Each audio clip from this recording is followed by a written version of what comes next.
Bonjour à tous, bienvenue sur cette nouvelle vidéo de ma lettre d'information de l'Express sur le bout des langues. Cette semaine, je viens sur un argument qu'on entend souvent à propos des langues régionales, les personnes qui disent « mais enfin, ce ne sont pas des vraies langues, ce ne sont que des patois, regardez, elles varient d'un endroit à l'autre, d'un village à l'autre, il y a des mots qui changent ». Elles ont raison, ces personnes, au sens où effectivement il y a des variations, mais elles ont complètement tort sur le fond, puisqu'en réalité, toutes les langues varient, et je vais essayer de vous le montrer rapidement. Prenez notre bon vieux latin. Du temps de l'Empire romain, il y avait une certaine intercompréhension au sein de l'Empire romain. On parlait un peu partout le latin, même s'il y avait déjà des différences entre ces latins. Mais regardez aujourd'hui, ce latin a évolué différemment, et cela donne par exemple le français chez nous, l'espagnol, le portugais, le roumain, l'italien, et encore je pourrais aussi citer les langues minoritaires, le corse, le catalan, etc., etc. Il y a donc plusieurs formes de latin. Doit-on dire que donc le latin n'est qu'un patois? Prenez notre français. Croyez-vous sérieusement qu'un avocat, par exemple, qui tient une plaidoirie à Paris, parle exactement comme un ouvrier qui travaille dans une usine en Seine-Saint-Denis, à quelques kilomètres de là? Croyez-vous qu'un Lillois parle comme un Marseillais? Croyez-vous qu'un lycéen parle comme ses grands-parents? Non, évidemment. Le français est-il donc un patois? Prenez l'anglais, la grande langue mondiale.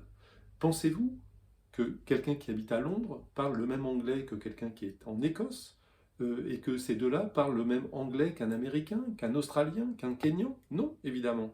L'anglais est-il donc un patois? Non.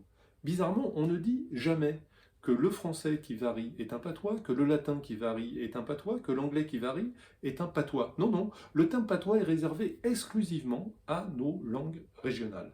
Et cela démontre une chose, cela démontre que le jugement sur les langues, très souvent, est en réalité un jugement sur les personnes.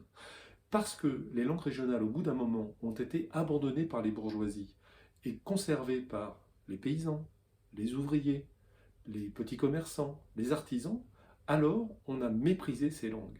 Mais cela veut dire quoi? Cela veut dire que c'est un mépris social, le mépris de la bourgeoisie vis-à-vis du peuple. Et cela, il me semble, que dans une république comme la France, qui se veut au service du peuple, eh bien c'est une légère contradiction.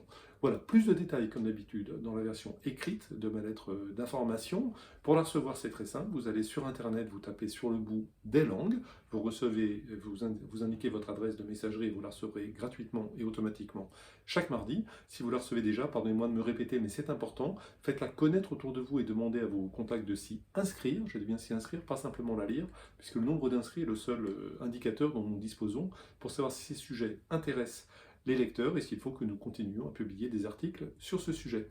Je vous remercie et je vous dis à la semaine prochaine.